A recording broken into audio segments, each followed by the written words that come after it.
Fala pessoal, sejam bem-vindos ao canal aqui, né, nos estúdios da Levante. A gente gentilmente, o Rafael, CFO da PetroRecôncavo, vem bater um papo com a gente, vai apresentar a companhia e falar sobre perspectivas do petróleo. Então, acredito que ao final desse vídeo você certamente vai entender mais de petróleo. Se ainda não conhece a PetroRecôncavo, vai conhecer, né, uma empresa que inclusive na data desta gravação está fazendo aniversário. Então, especialmente queria agradecer já para você, Rafael, de ceder o seu tempo e mostrar a PetroRecôncavo e também falar com a gente sobre perspectivas. Muito obrigado, Rafael.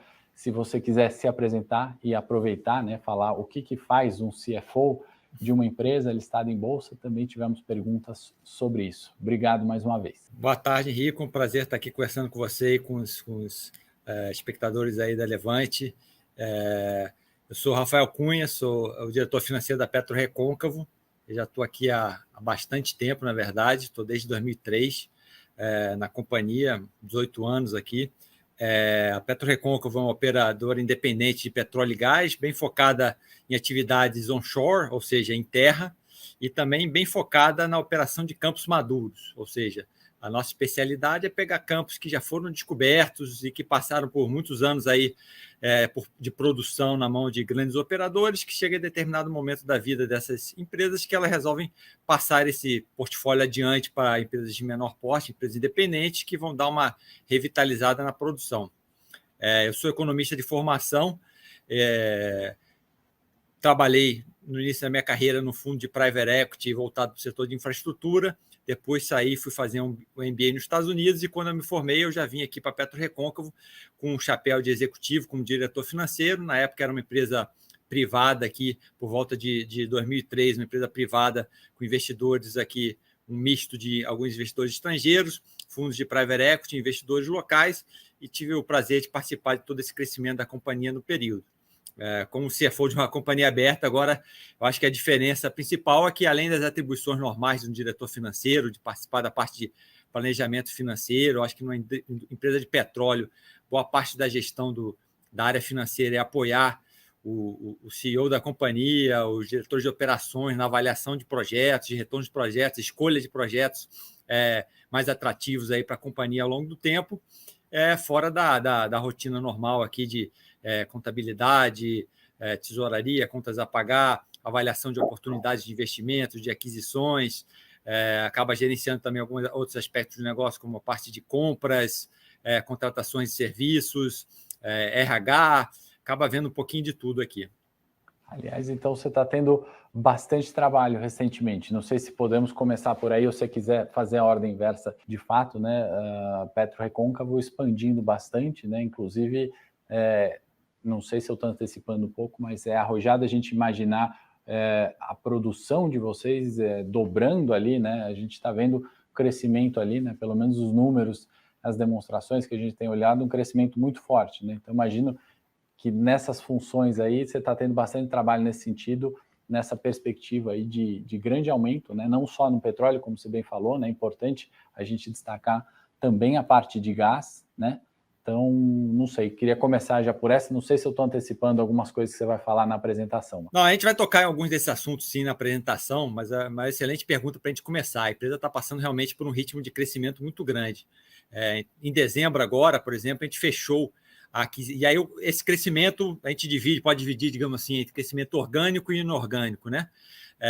Na parte inorgânica, a gente fechou 2 aquisições em dezembro, a gente assumiu a operação aqui de um grupo de campos aqui na Bahia chamado Polo Miranga, e também fechamos a transação de um grupo de campos aqui também na Bahia chamado Polo Remanso.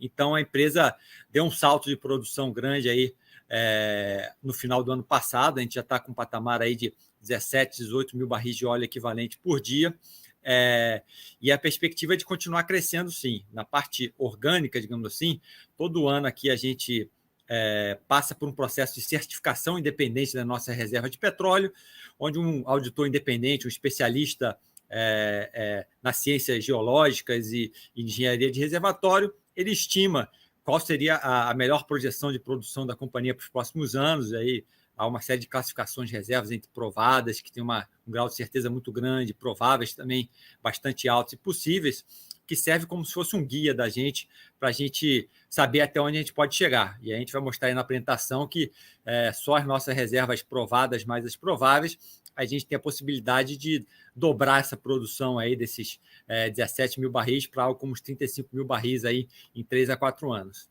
De fato, então, e aí a minha opinião de analista, né, longe de ser uma recomendação aqui, mas de fato a gente está vendo isso, né, sendo refletido até nos preços da ação, né, acho que o mercado coloca em dúvida, às vezes, né, empresas mais recentes, né, a gente fala muito de Petrobras aqui no Brasil e muita coisa mudou aí nesses últimos 20 anos, né, Marcelo? Acho que parte disso que você falou, o mercado já está vendo e, ao meu ver ali, né, justifica um pouco de preço de tela, inclusive, né? Uma recuperação significativa. A gente vai falar mais para frente. Geralmente, a empresa não gosta muito de falar só de preço de tela, né, Rafael?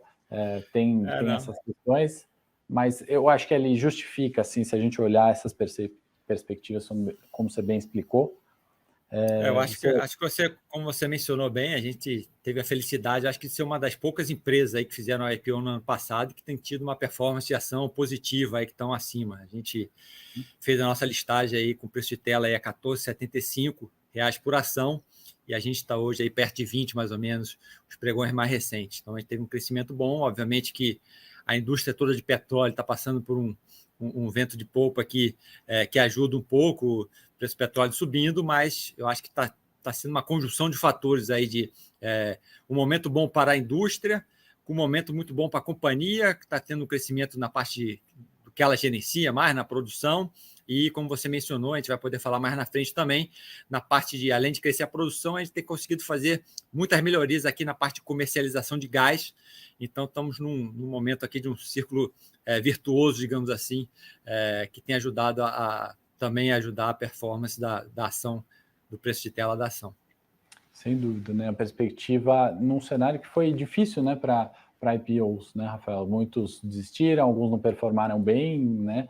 E aí vocês têm, acho que é reflexo do trabalho que vocês têm feito muito bem. E antes da apresentação, Rafael, aproveitar que acabo confundindo, às vezes trocando com o Marcelo, seu nome, o CEO, quer falar um pouco ali da equipe, né, da experiência, de toda a gestão ali, né? Não é qualquer um que chega querendo explorar petróleo, né, e consegue montar um time, né? É um grupo bastante qualificado, específico, né? Então acho que se você puder dar um panorama antes da apresentação até de quem são as pessoas, né? Estamos conhecendo aqui, para quem não conhecia ainda, o Rafael, CFO, quem mais que está ali nesse time que está fazendo esse trabalho na Petro Recôncavo? Uma ótima pergunta. Eu acho que esse também é um dos grandes diferenciais que nós temos aqui no mercado, porque a gente é uma equipe aqui que já trabalha há muito tempo no setor e na companhia juntos. Então, já é um entrosamento muito grande, não foi um time que foi colocado, digamos assim, de última hora para um IPO.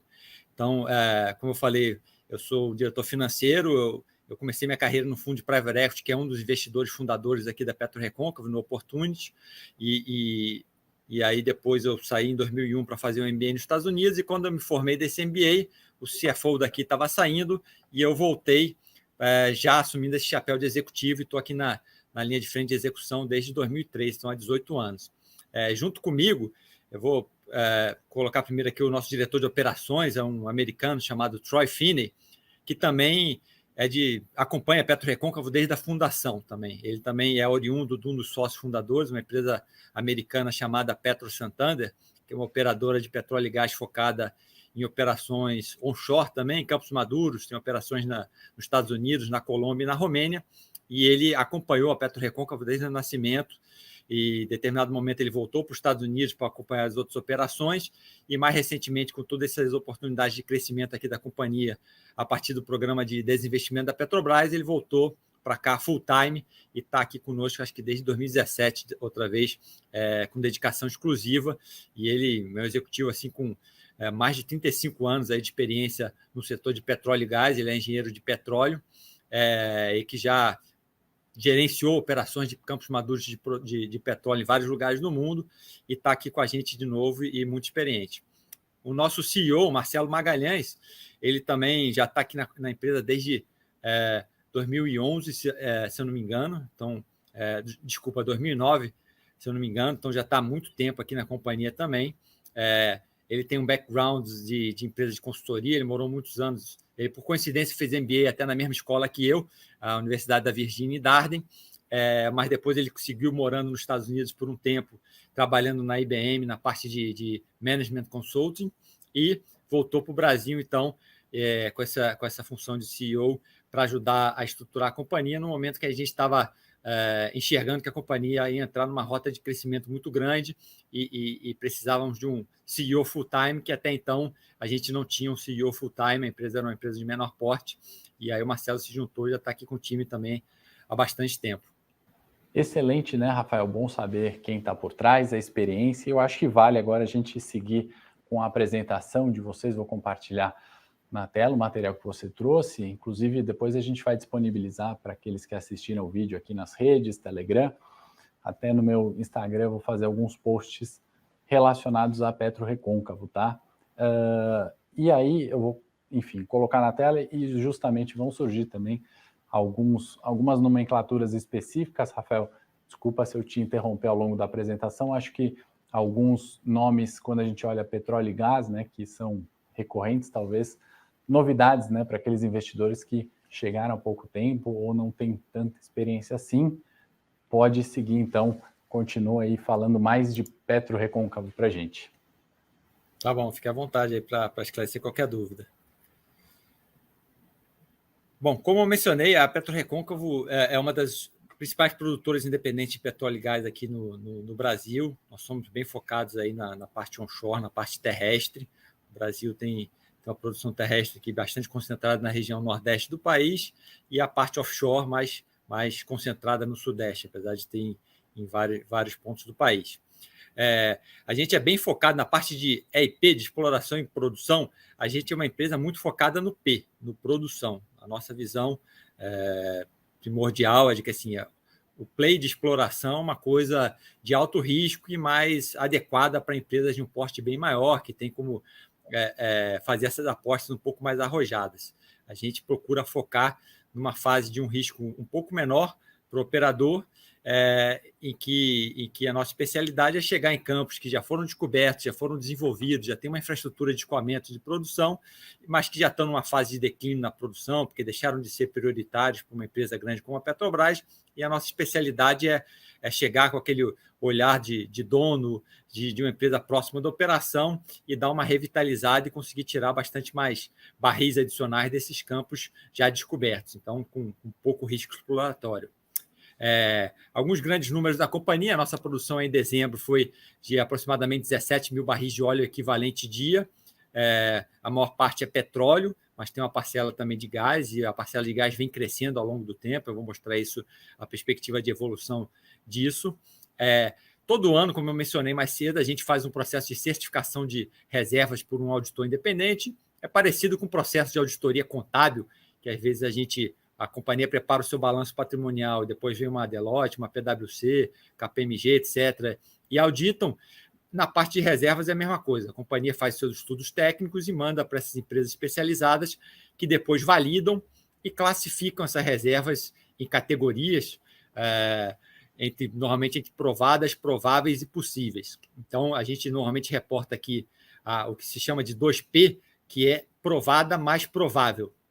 Então, na nossa última certificação, em 31 de dezembro de 2020, nós tínhamos 151 milhões de barris de óleo equivalente de reservas provadas mais prováveis. A gente está, nesse momento exato, finalizando o processo de certificação de reservas, dessa vez com database 31 de dezembro de 2021, e ao longo do mês de fevereiro a gente vai divulgar para o mercado aí uma atualização desse volume de reservas. A atividade onshore, assim, diferente da offshore, uma das características principais, você vai ver que a produção é distribuída numa quantidade de poços e campos muito grandes. Enquanto no offshore, às vezes, tem poucos poços no campo do pré-sal e cada poço produz 50, 30 mil barris de óleo por dia, no onshore já é quase que o oposto. Você tem uma quantidade muito grande de poços, então, para produzir esses 17 mil barris de óleo por dia, a gente tem hoje mais de 700 poços em operação, em atividade, e esses 700 poços são distribuídos em 60 concessões da ANP, que são campos de petróleo, né? Essas concessões, quando já tem uma descoberta, já estão em produção, o pessoal chama de campos de petróleo. Então, você vai ver que a produtividade média por poço aí é na casa de 20, 25 barris de óleo equivalente por dia. Então, é uma diferença muito grande do universo offshore, que normalmente são poucos poços, mas cada poço com muita vazão.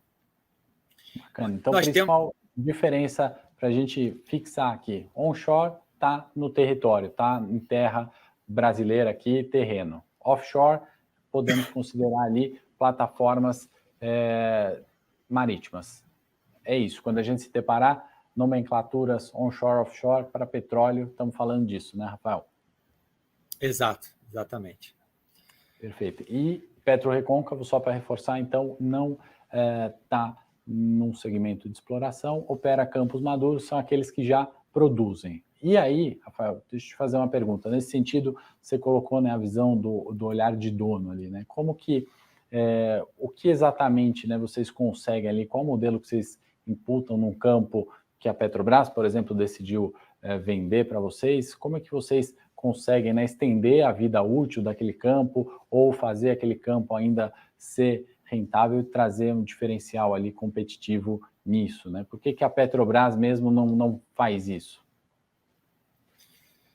Do ponto de vista assim, de gestão, para a gente começar pela parte de gestão, a diferença é assim, como esse é o nosso core business, administrar esse tipo de campo, a gente acaba dedicando profissionais especializados para ficarem olhando no detalhe cada um desses 700 poços, cada um desses 600 campos de petróleo, analisando. Então, a gente dedica equipes de engenheiros de reservatórios, engenheiros de produção, engenheiros de manutenção, geólogos, etc., olhando para esses ativos. Quando isso está dentro do portfólio de uma empresa muito grande, como a Petrobras, por exemplo, é natural que eles foquem os melhores talentos deles nos maiores projetos. Então, a tendência é que seja dedicado muita atenção, tanto de recurso humano, quanto de equipamentos, etc., e orçamento mesmo de execução de projetos, de manutenção, para os melhores projetos, e acaba que esses projetos de menor porte acabam ficando em segundo plano.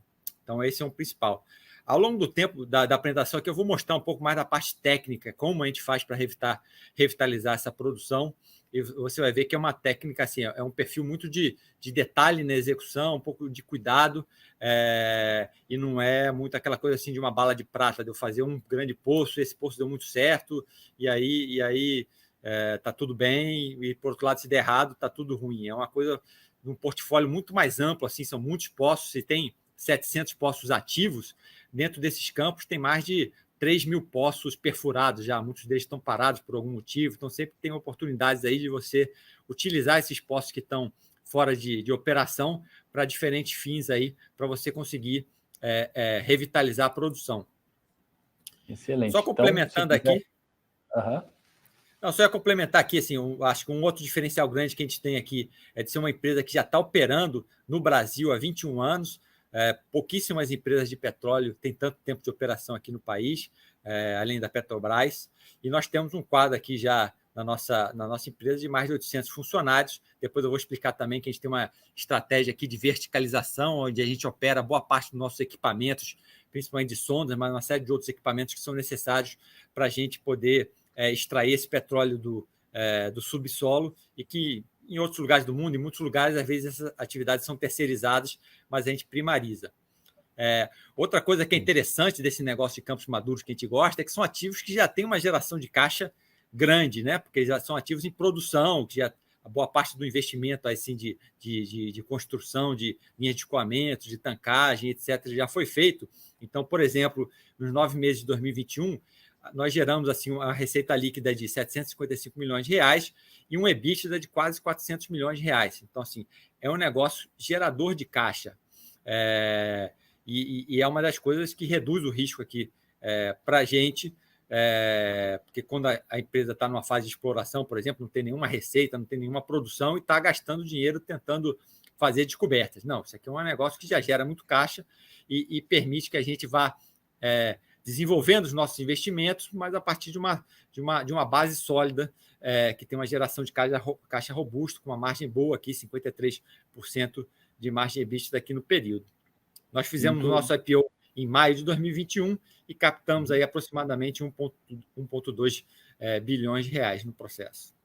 É bacana isso que você comentou, né, da forte geração, né, de caixa de vocês, até pelo modelo de negócio que você bem explicou, Rafael. E aí a gente pode estimar, né, olhando ali a análise, olhando do ponto de vista de investidor, né, essa forte geração de caixa é, ou pode refletir em dividendos, né, ou pode refletir em até mesmo reinvestimento para vocês comprarem novos campos, aumentarem a produção desde que tenham oportunidades boas, né? Acho que facilita essa comparação, né? Uma coisa que eu coloco assim nas minhas análises e aproveito para te fazer essa pergunta. Se eu estiver errado, já me corrija aqui, Rafael, mas eu acho que é algo que a gente já pode olhar, né? Quando tem forte geração de caixa como a de vocês. Sim, sim, você está correto. Historicamente, aqui a PetroRecôncavo sempre foi uma forte pagadora de dividendos aqui nos 20 anos de operação dela.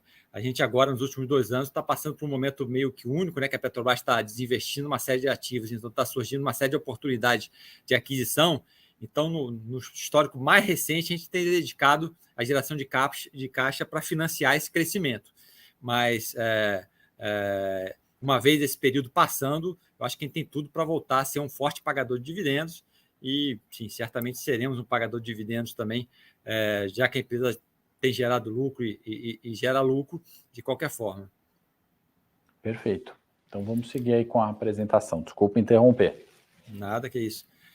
Bom, a nossa operação hoje está dividida aqui em 2 estados, né, em 2 bacias. Na bacia do Recôncavo, na Bahia, que foi onde a empresa começou há 22 anos atrás aqui, no chamado Polo Remanso, e mais recentemente nós adquirimos o Polo Miranga, que são os campinhos em amarelo aqui nesse mapa da Bahia, e os campinhos em verde são os que a gente opera desde o ano 2000 aqui na bacia.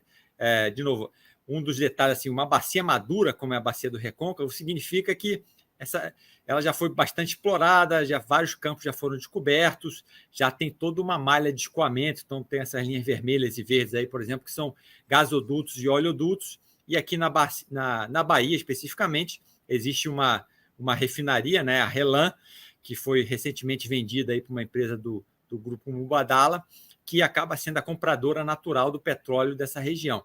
Então, assim, outra coisa interessante de Campos Maduros e Bacia Maduras é que essa infraestrutura de escoamento da produção já existe, de modo que a gente consegue entregar toda a nossa produção para o consumidor final, que, no caso da Bahia, de novo, tem a Relan, mas também, junto da Relan, tem um terminal aquaviário, então também permitiria, teoricamente, uma exportação de petróleo, se fosse o caso.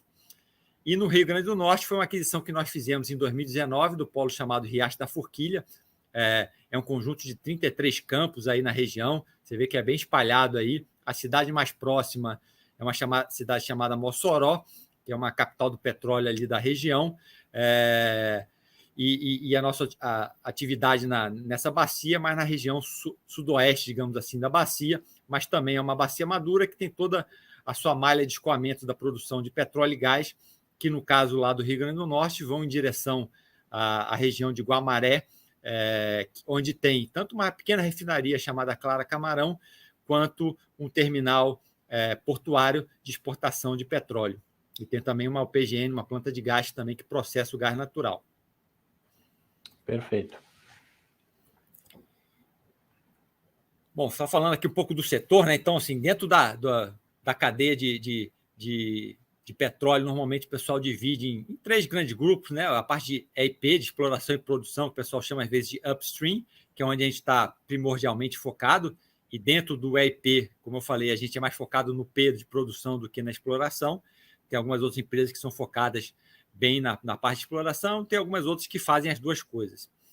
Tem a parte de midstream, que às vezes é a parte de processamento e transporte, mas ainda do petróleo bruto ou do gás bruto. E tem a parte de downstream, que é a parte de refino, até a parte de comercialização de posto de gasolina, etc., na parte de petróleo, e na parte de gás, do processamento do gás, das UPGNs, terminais de regasificação, até a disponibilização para os consumidores finais.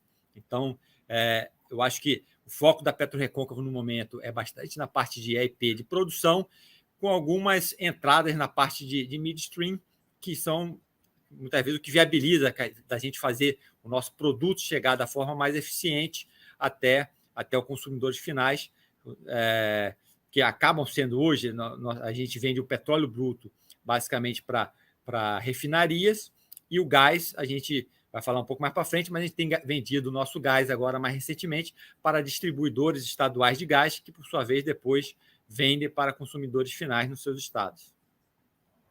Rafael, você tocou aí em pontos importantes, né, que acho que qualquer um, né, de nós usa gás, usa derivados do petróleo em geral, e a gente está sempre discutindo isso. Essa é uma discussão que vai até politizando, né, ou vai dividindo, né? Então, eu vou fugir um pouco aqui da pauta PetroRecôncavo, mas eu queria ouvir de alguém da indústria ali, como é que você vê essa questão, né, de paridades de preço de combustível, de petróleo, né, daquilo que a gente, enfim, vê o preço, né, a gente acaba pagando mais ou porque o gás está subindo, questão, né, Rússia e Ucrânia está na mídia, né, então estamos vendo esse conflito geopolítico que pode subir preço de gás e, né, acelerar ainda mais a inflação na Europa, né, a gente tem essa questão aqui, né, e sempre entra uma politização. Eu queria, assim, um panorama geral. Eu queria pegar esse gancho do que você estava explicando, da cadeia aí de valor do petróleo e do gás, ouvir a opinião técnica ali de alguém que vem, de fato, do meio ali de petróleo, gás e biocombustível.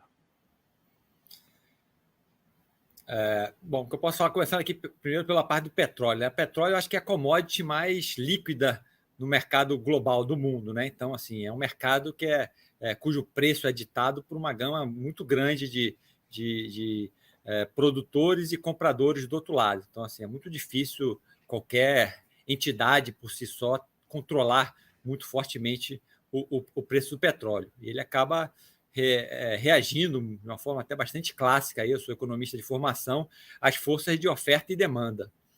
O que a gente tem visto assim, mais recentemente é uma situação em que o petróleo começou a ser visto de que o mundo estaria entrando numa fase de transição dos combustíveis fósseis para combustíveis mais sustentáveis. Então, começou-se a se consolidar uma certa visão de que o petróleo, em algum momento, ia passar por uma virada, que ia chegar no pico de consumo de petróleo e, a partir daí, ia começar a declinar rapidamente por conta de uma eventual migração aí para combustíveis renováveis, junto com também um cenário de que, durante alguns anos, houve um investimento muito grande, principalmente na produção de shale nos Estados Unidos, que foi muito bem sucedida do ponto de vista de aumento da produção lá na última década, mas que não trouxe retornos muito atrativos para os investidores dessas empresas de shale.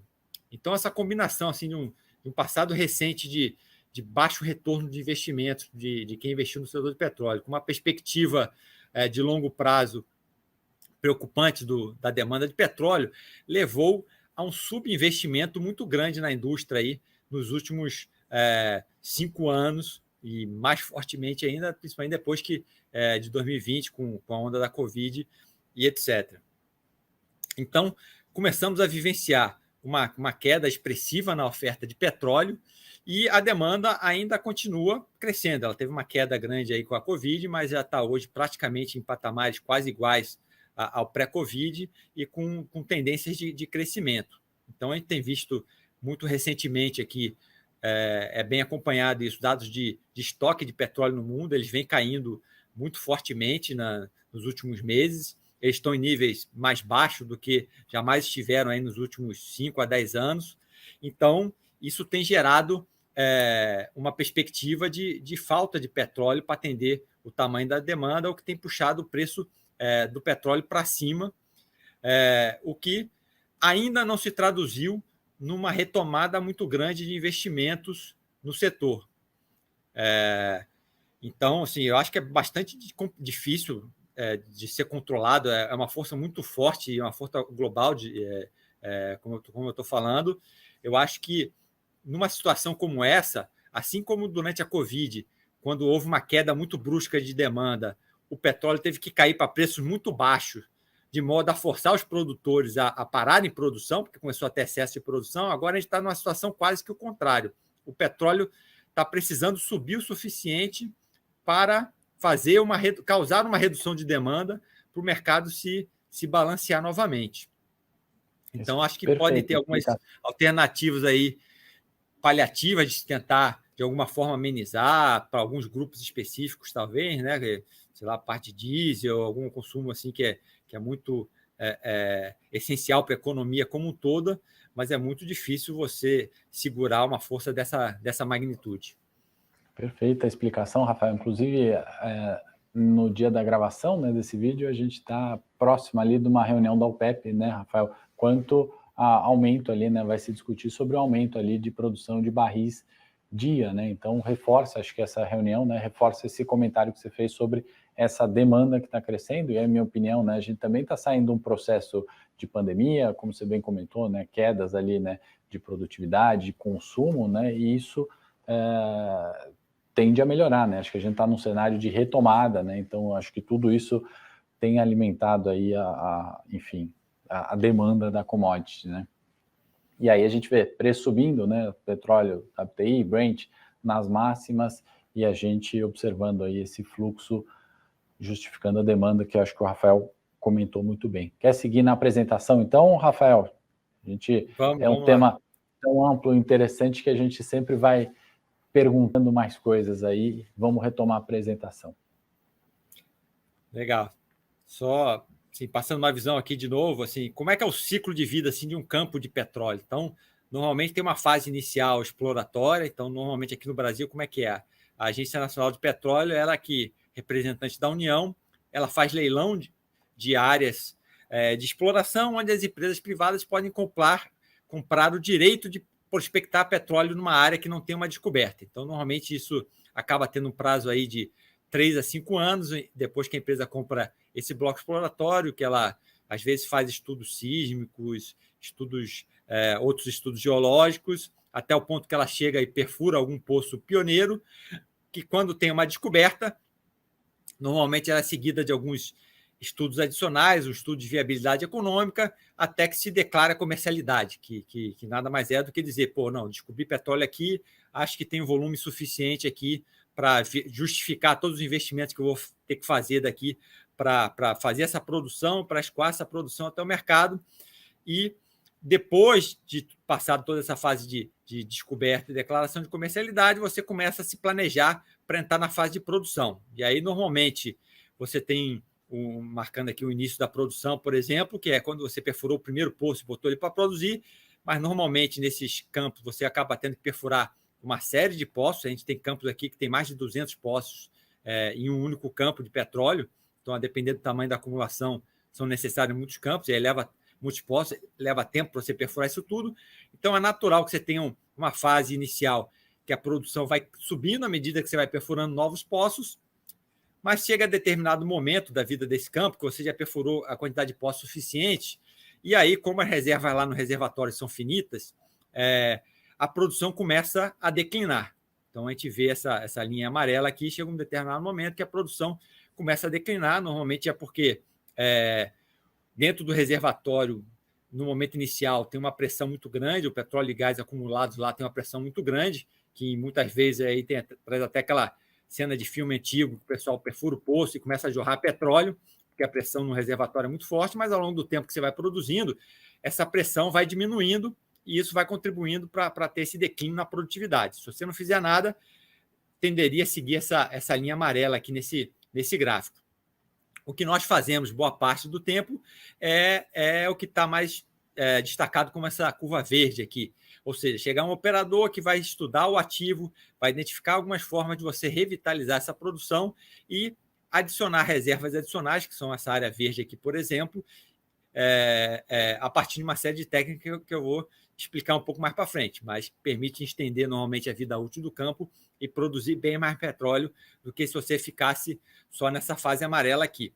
E bem para o final da vida, como é um setor de mineração, de certa forma, recursos naturais finitos, em algum momento a reserva se você olhar campo a campo especificamente, ela vai acabar e você vai abandonar esse campo. Contando aqui, passar bem rapidamente, mas a Petrorecon, como empresa, como eu falei, no Brasil, até 97 existia um monopólio em que só a Petrobras poderia explorar petróleo e gás no país. Então, até esse momento, não existiam empresas privadas na parte de exploração e produção. A partir disso aí, houve a lei do petróleo, que começou a permitir a entrada de novos operadores, e a Petrorecon nasceu em 2000, fruto disso aí, quando a Petrobras começou a buscar uma série de parceiros estratégicos, e aí no caso do onshore, ela buscou um player como a PetroRecôncavo para testar esses projetos de revitalização dessa produção declinante de campos terrestres. Então, a gente assinou um contrato com a Petrobras em fevereiro de 2000, onde a gente passou a operar 12 campos aqui de petróleo na Bahia. E aí a gente fez uma série de projetos aqui de desenvolvimento, revitalização desses campos, que depois eu vou mostrar aqui os resultados que a gente obteve. E agora, mais recentemente, a partir de 2016, 2017, na verdade, a Petrobras começou a querer migrar seu foco para o pré-sal, para os grandes projetos do offshore, águas profundas e pré-sal, e ela começou a gerenciar seu portfólio para se preparar para vender esses ativos onshore, de baixa produtividade, e a gente teve a felicidade aí de ser muito bem sucedida nesse processo de venda. A gente comprou o primeiro polo de produção onshore, o polo de Riacho da Forquilha, em dezembro de 2019, e como eu mencionei mais cedo, agora a gente assinou outros contratos ao longo de 2020 e assumimos a operação desses outros campos na Bahia, Miranga e o Polo Remanso, em final de 2021. E aí, com esse novo porte financeiro da companhia, com esse novo necessidade de captação de financiamento para pagar essas aquisições e para financiar esse projeto de revitalização, a gente fez nossa IPO aqui em maio do ano passado. E aí capitalizou bem a empresa, né, Rafael, no sentido, além de, acho que facilitar no processo, enfim, alocação mesmo, estrutura de capital de vocês, isso favorece algumas aquisições, né, de campos. E eu jogo uma pergunta, assim, existe, né, a gente sempre criticou ou critica de forma geral os monopólios, né, mas existe ali ganhos, vantagens, assim, é um mercado que a gente pode olhar para fusões, para aquisições, ou não? Não tem muita sinergia ali de, por exemplo, vir aí uma linha de M&As ou nesse sentido, quando a gente fala de petróleo? Esse mercado de M&A ele tende a ser bem dinâmico, até assim, experiência assim, de mercados como os Estados Unidos, o Canadá, a Colômbia, que é a vizinha mais próxima na América Latina, que tem mercados com muitos players independentes. Esse processo de M&A ele é bem comum e ele se dá de duas formas principais. Tanto uma gestão mais de portfólio, digamos assim, em determinado momento, uma empresa acho que aquele tipo de campo específico não é mais o foco dela, e ela vende aquele ativo especificamente para um outro operador, quanto também, eventualmente, fusões entre empresas, para ganhos de escala, sinergias. Às vezes, empresas que operam na mesma bacia, tem algumas interseções aí que conseguem trazer algum benefício. Então, isso é bem comum de acontecer, sim, no mercado de petróleo e gás. Eu acho que o Brasil vai passar por isso. Acho que estamos começando a ter uma pluralidade de empresas aqui no setor de EIP no Brasil. Ainda é um número pequeno comparado com outros países no exterior, mas já começa a ter algum número. Eu acho que a tendência é que isso continue crescendo e vai fomentar também um mercado secundário, digamos assim, de M&A, uma vez passado esse primeiro momento que está todo mundo focado no desinvestimento da Petrobras. Acho que é justamente esse tema agora que vem aí, né, na sua apresentação, esse histórico de revitalização de campos, né? É a parte ali que vocês pegam e estendem a vida útil, né, daquele campo, ou extraem ali campos que não são interessantes, como você já comentou, para a Petrobras, por exemplo, né? Exato, esse gráfico aqui ele mostra o nosso histórico aqui na Bahia, nesse polo chamado Remanso, que são campos que a gente opera aqui desde o ano 2000. Então, esse gráfico aqui está começando aqui em 92, mas são esses campos da Bahia. A Bahia foi a Bacia do Recôncavo foi a primeira bacia petrolífera do país. Então, tem campos aqui da década de 60, 70. Então, boa parte desses campos que a gente opera já produzem há mais de 4, 5 décadas de produção. Então, eles estão bem tipicamente naquela fase de declínio, eles vinham numa fase de declínio na produção, e em determinado momento a Petrobras resolveu chamar um operador focado como a gente e dizer, se esse campo continuar na minha mão, eu vou ter essa tendência verde escura aqui, esse campo vai acabar em pouco tempo, vou produzir muito pouco. Por que você não assume a operação desse campo e a gente faz uma divisão assim da produção incremental que você conseguir?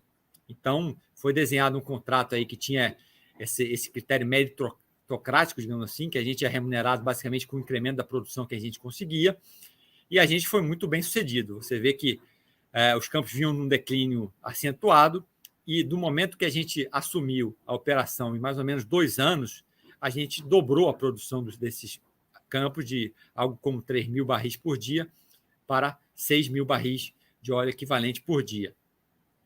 De novo, depois, como qualquer campo de petróleo, se você não fizer muita atividade, ele tende a entrar numa fase de declínio.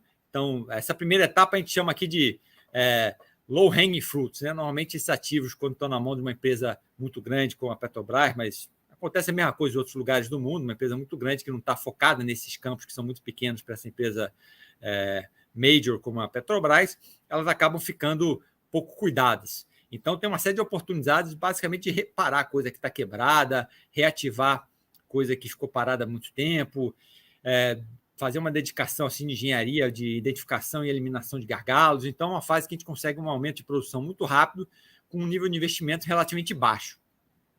Eu fico sempre, assim, eu olho esses gráficos, Rafael, sempre me impressiona, né? Você usou, inclusive, esse termo, né, do low hanging fruit, que me corrija se eu estiver errado, né? Mas talvez nem todo mundo saiba. É aquela fruta que está ali embaixo do pé, que é fácil de pegar, né? Um termo em inglês que você usa ali fácil, né? Extremamente complexo de operação. São poucos que sabem fazer, mas para quem sabe, né? Como é o caso da Petro Recôncavo, aquele petróleo está lá, você consegue operar e pegar aquela produção, né? Então, esse gráfico, o comecinho amarelo, né, Rafael, é justamente isso, né?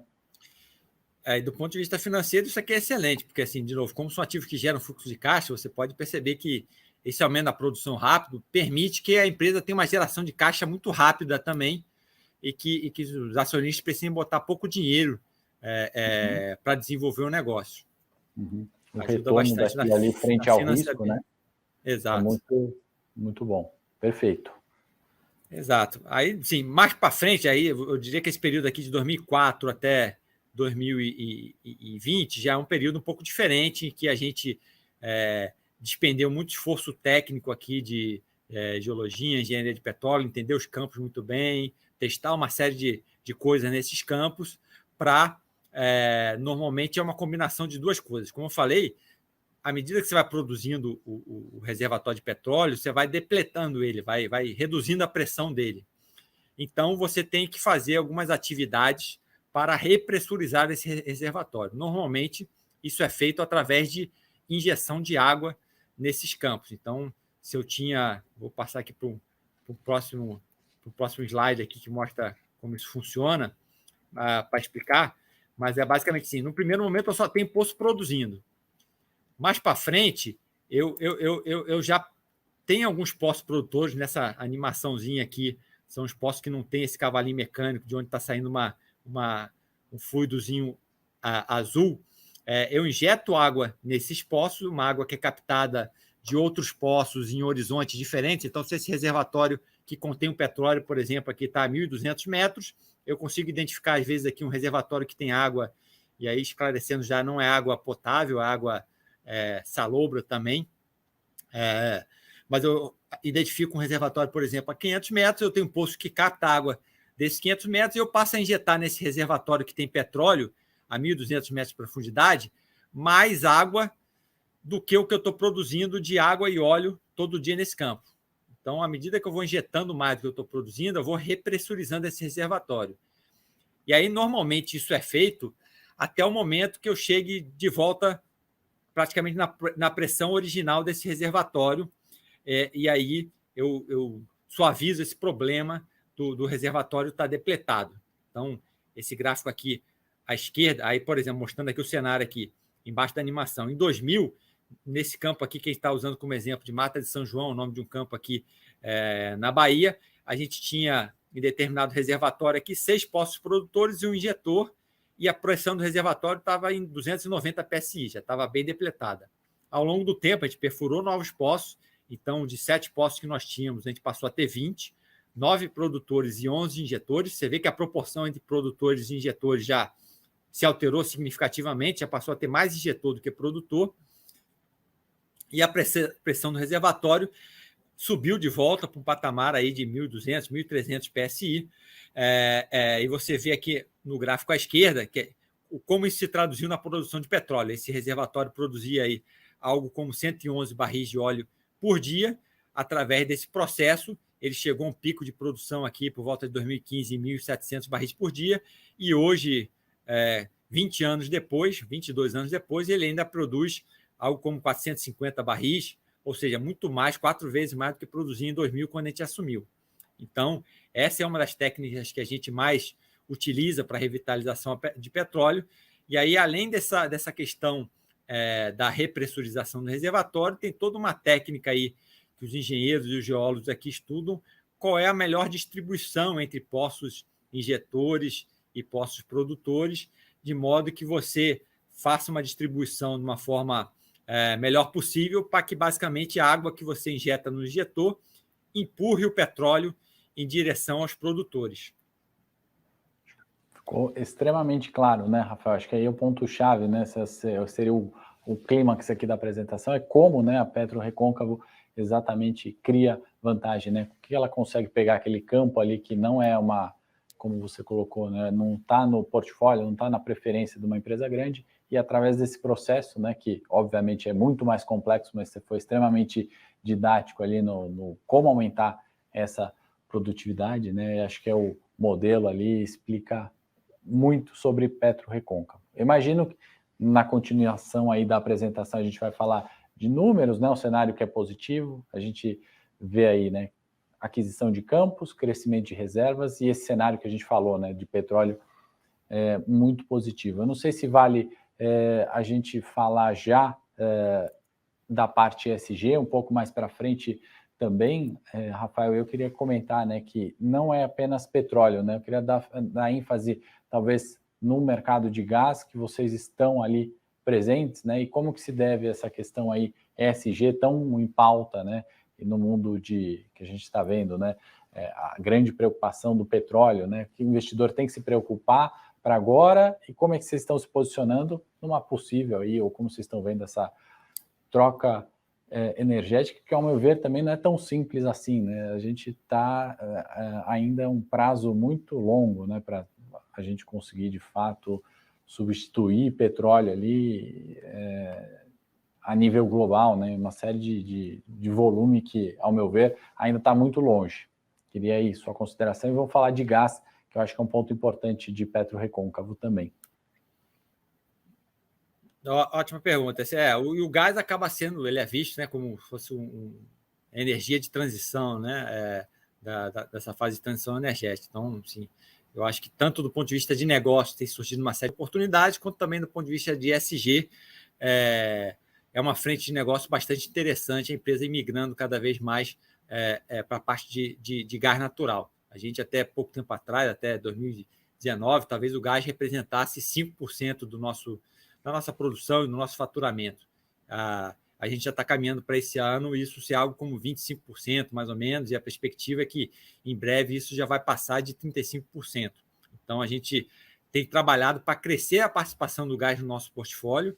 Isso vem de duas maneiras. Uma, através de aquisições. Então, a gente comprou esse ativo Miranga aqui na Bahia. Ele é um ativo majoritariamente produtor de gás.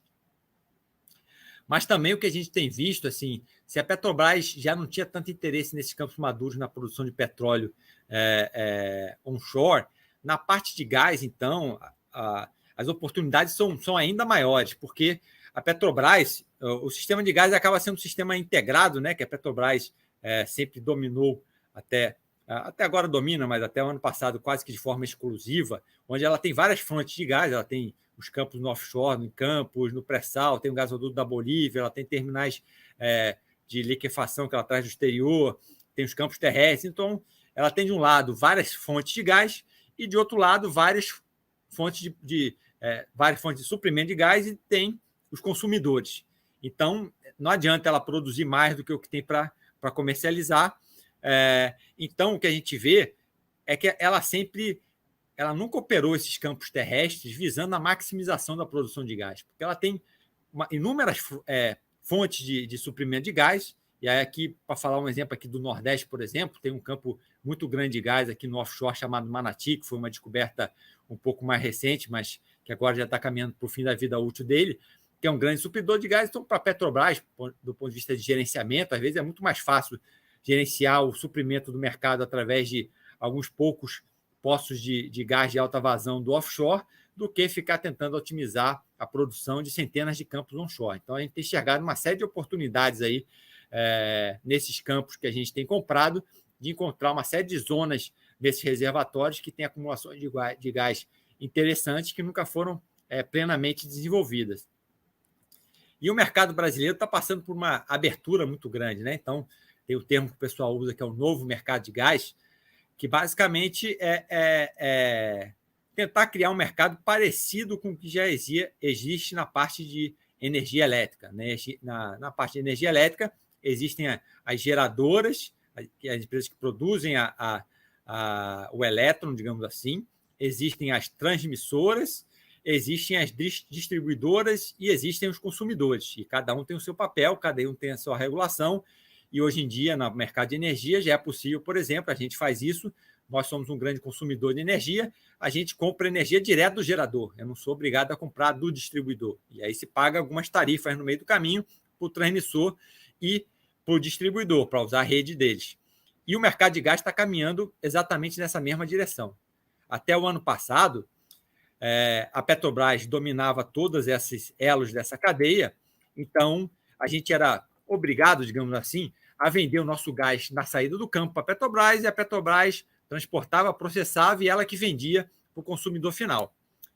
A partir desse ano, essas mudanças já começaram a acontecer. Então, já começou a valer a partir desse ano em que eu não mais vendo o meu gás, o pessoal chama de gás rico, que é o gás antes do processamento, para a Petrobras. Agora, eu contrato um serviço de processamento da Petrobras, que ela ainda é dona da UPGN, da planta de processamento de gás, por exemplo, lá em Guamaré, no Rio Grande do Norte.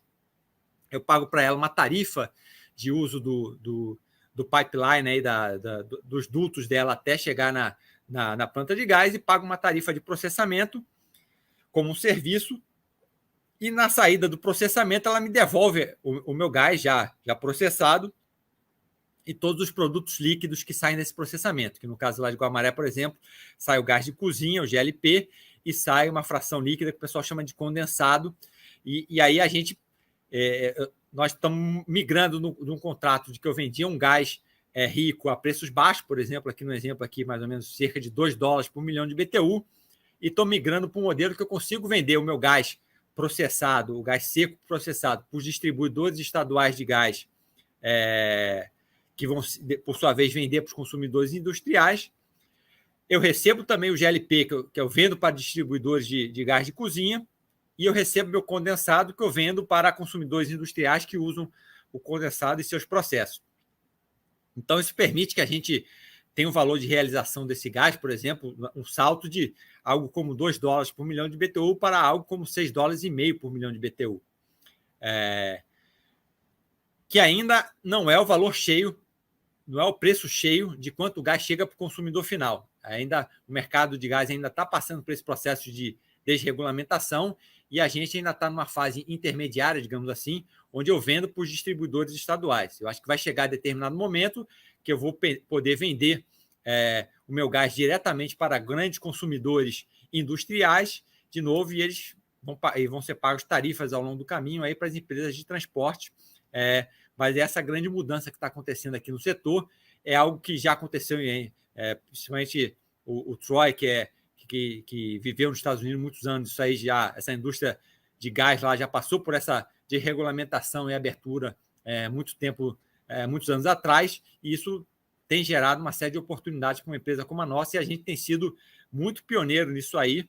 A gente anunciou em dezembro do ano passado, nós fomos a primeira empresa a assinar uma série de contratos de fornecimento de gás. Então, por exemplo, já a partir de janeiro desse ano, a gente passou a ser o supridor de gás do Rio Grande do Norte para a Potigás, que é distribuidor estadual. A gente supre todo o gás lá do estado. A gente supre uma parte do gás da PB Gás, da Paraíba, e uma parte do gás da Bahia Gás aqui na Bahia. A gente está numa situação bastante interessante, confortável, no sentido de que eu tenho 2 pontos de alimentação da rede. E aqui no Brasil existe uma malha integrada de dutos, que é administrada pela TAG na região Nordeste, que liga desde o Ceará até a Bahia. Então, por exemplo, se eu injetar gás aqui na Bahia, eu consigo entregar esse gás para um consumidor no Rio Grande do Norte e vice-versa. Então, como a gente tem essa operação lá no Rio Grande do Norte e na Bahia, também nos dá um pouco de flexibilidade e segurança, que se eu tiver qualquer tipo dificuldade no suprimento por um caminho, eu consigo, às vezes, compensar pelo outro caminho e entregar para os nossos clientes, para as distribuidoras estaduais, um nível de confiabilidade muito alto, que não vou deixar eles na mão, porque eles, do lado deles, também têm o compromisso de vender para os clientes deles. A gente começou a live, né, Rafael, elogiando aí a sua performance, do Troy, do todo o time, né, ali, né, e a gente acaba a live, ou chegamos quase lá no final da live, vendo, né, perspectivas de gás, né, também contribuindo, obviamente, é sempre do time de gestão, mas perspectivas do gás, vocês se antecipando no movimento, vendo oportunidades, cenário de petróleo favorável, pontos de retomada de pandemia, que eu coloquei aqui, a gente discutiu, favoráveis, possibilidade ali de dobrar a produção, né? Então, tudo isso acabou, né, justificando e justifica a performance, recebimento de dividendo. Então, imagino que vocês devam estar satisfeitos aí com o trabalho, o acionista imagino que está satisfeito com retorno, né, e essas perspectivas futuras, né? Então, assim, cenário extremamente positivo. Na hora que a gente olha para dentro, o cenário externo, quais são, assim, os riscos, né? O que a Petro Recôncavo se preocupa? São a possibilidade de novos entrantes ali? É algo que preocupa? É algum player já existente melhorar, talvez, esse processo que você explicou bem de como otimizar um campo? É perder alguma parceria? Ou, enfim, quais são os riscos ali do negócio, né? O que tira o sono aí do Rafael e do time da Petro Recôncavo? A dinâmica aqui no setor de petróleo, eu acho que ele tem um momento de competição muito grande, que é pela compra de ativos, né? Quando tem algum ativo sendo vendido. Mas depois, uma vez passado esse momento, as empresas muitas vezes tendem até a cooperar entre si, porque assim, como é uma commodity, tudo que eu produzir de petróleo eu vou conseguir vender, não há uma competição tão ferrenha, digamos assim, nesse sentido de que o sucesso de um significaria o insucesso de outro, alguém está perdendo. Então, acho que tem essa competição muito grande pela compra, mas depois cada empresa meio que volta para si só, para entregar o máximo de produção que conseguir, que normalmente isso é o que está no controle da companhia para entregar bons resultados.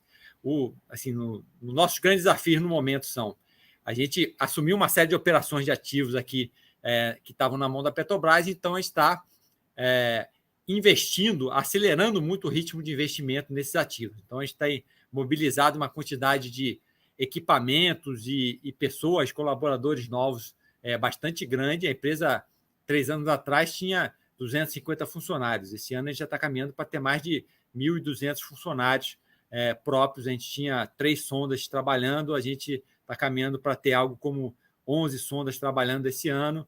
A gente tinha programas de investimentos, sei lá, da ordem de 100 milhões de reais por ano, a gente já está caminhando para ter programas de investimento da ordem de 700 milhões de reais por ano. Então, assim, há uma aceleração muito grande no ritmo de atividade da companhia. Isso aí envolve mobilização de equipamentos, mobilização de pessoas, numa indústria que não estava carente assim, de investimentos durante algum tempo, então não tem tantos profissionais já prontos, nem tantos equipamentos ociosos prontos aqui. Então, boa parte do nosso trabalho aqui tem sido de preparar tanto a parte de equipamentos quanto a parte de pessoas, recursos humanos, para conseguir ser capaz de executar esse nosso programa de investimento, que é o que vai puxar essa produção para cima da compra. Então, assim, é um risco, digamos assim, de execução. É muito cuidado com a execução do business plan e um setor que tem, obviamente, seus riscos, são produtos inflamáveis, explosivos, poluidores, então tem que ter um cuidado muito grande de integridade de ativos, manutenção, compliance com leis, compliance com regulações, etc., é muito grande. Então, esse desafio de entregar essa aceleração de investimento talvez seja o nosso principal desafio no momento. A gente, obviamente, quer continuar crescendo, eu acho que a gente tem contado com um apoio muito grande dos nossos investidores e dos nossos bancos parceiros, por exemplo. Então, a gente continua olhando o mercado por oportunidades de crescimento via M&A, via outros negócios, expansão um pouco da atividade para a companhia para algumas áreas laterais, digamos assim, que possa ter algum tipo de sinergia. Então, eu acho que isso, com certeza, continua sendo um foco importante da gente também. Eu acho que esses são os principais. Assim, na parte de comercialização, obviamente, esse mercado de gás está começando agora, é um foco de atenção muito grande. A gente tem procurado largar na frente para ter contratos atraentes ele vem com compromisso do outro lado. Esse contrato de gás, normalmente, como a distribuidora estadual ela tem um cliente a servir, eles são contratos do tipo ship or pay, deliver or pay, digamos assim. Ou seja, eles têm a obrigação de comprar e eu tenho a obrigação de vender. Então, a gente tem que também tomar bastante cuidado aqui de ter confiabilidade nas entregas, senão é um risco grande se eu não conseguir entregar, eu vou ter que comprar no mercado, corre o risco do preço no spot estar mais alto e eu ter algum tipo de perda financeira. Eu acho que essas são um pouco das principais preocupações. Obviamente, o setor de commodity, que tem o preço é dado por uma commodity tão volátil como o petróleo, a gente tem que estar sempre atento um pouco a isso, para estar se antecipando e estar protegendo de alguns cenários catastróficos, através de hedge, por exemplo, etc. É algo que a gente procura gerenciar também esse risco do ponto de vista mais financeiro. Rafael, eu acho que a gente tomou mais do que seu tempo combinado, inclusive, aqui, e eu queria te agradecer a presença. Inclusive, é um tema assim tão denso e a apresentação é tão interessante, dá para a gente conversar talvez mais 2 horas aqui, né, nos temas. Eu não sei se ficou alguma pergunta que eu deixei de fazer, e aí eu vou passar para você, enfim, se quiser comentar alguma coisa que a gente não comentou, mas eu acho que, assim, das perguntas que recebemos, né, até dúvidas, o que é um campo onshore, offshore, o que é um campo maduro, perspectiva para petróleo e conhecer a PetroRecôncavo, principalmente, né, na nossa função aqui quanto casa de análise, né, como analista, que é diversificar investimentos, né, então a gente fala de petróleo, todo mundo associa a Petrobras, e a gente, para quem não conhecia, né, acabou conhecendo um modelo novo de negócio, né, que está relacionado a petróleo, mas uma empresa, né, bastante diferente do que é a Petrobras. Acho que a gente cumpriu a nossa função, pelo menos a minha proposta aqui, de responder as dúvidas que a gente recebeu, de apresentar ali com dados, né, e ver um cenário tão positivo assim numa empresa brasileira, né? Isso me deixa feliz do ponto de vista, no final das contas, é PIB, é geração de emprego, a gente, né, ter uma empresa crescendo, gerando renda, é sempre muito bom. Então, não sei se deixamos aqui, peço desculpa que a gente estourou o tempo, mas eu queria agradecer sua gentileza de vir aqui e desculpa se eu cedi um pouquinho do tempo que eu tinha combinado com você. Não, muito obrigado, Henrico, e a todo o time da Levante. Foi um prazer estar aqui. Eu só complementaria, como você mencionou, assim, até complementando a pergunta que você fez de ESG, a gente tem muito orgulho aqui, porque a gente opera no interior do Nordeste. Então, são áreas normalmente muito carentes, e a gente vê muito no nosso dia a dia. A sede da companhia na cidade de Mata de São João, que é no interior da Bahia, nossas operações no Rio Grande do Norte, lá na região de Mossoró, e a gente percebe muito claramente o apoio que a gente recebe, como a gente é bem recebido nessas comunidades, quando chega uma empresa trazendo investimentos, contratando serviços locais, a gente vê que o impacto, aumentando a produção, por sua vez, aumenta a arrecadação dos municípios por conta dos royalties e de ISS, acaba entrando um ciclo virtuoso muito positivo que vai para além assim, simplesmente do retorno financeiro para os acionistas, mas tem um impacto grande aí nas comunidades de entorno, nas comunidades da região, e a gente tem essa felicidade de ser muito bem recebido nessas cidades que a gente chega para atuar e temos conseguido apoio de sindicatos, etc., de modo geral, que o pessoal reconhece assim, o valor de chegar uma empresa privada trazendo investimentos para regiões que muitas vezes não tem muitas alternativas econômicas e a gente tem conseguido contribuir com isso aí também. Queria, então, de novo agradecer demais ao CFO Rafael e também a PetroRecôncavo aí pelo tempo e pela aula, né, não só de petróleo, mas também de perspectivas, né, ajudando a gente aqui a avaliar e melhorar nossos investimentos. Eu vou compartilhar nas redes aí a apresentação que está lá no site de RI, então os links estão aqui na descrição. Se você gostou do vídeo, curta, compartilhe e deixe nos comentários aqui se ficou ainda alguma dúvida. No mais, até o próximo vídeo. Muito obrigado, até o próximo. Fico à disposição para uma próxima oportunidade, se você achar que é o momento oportuno.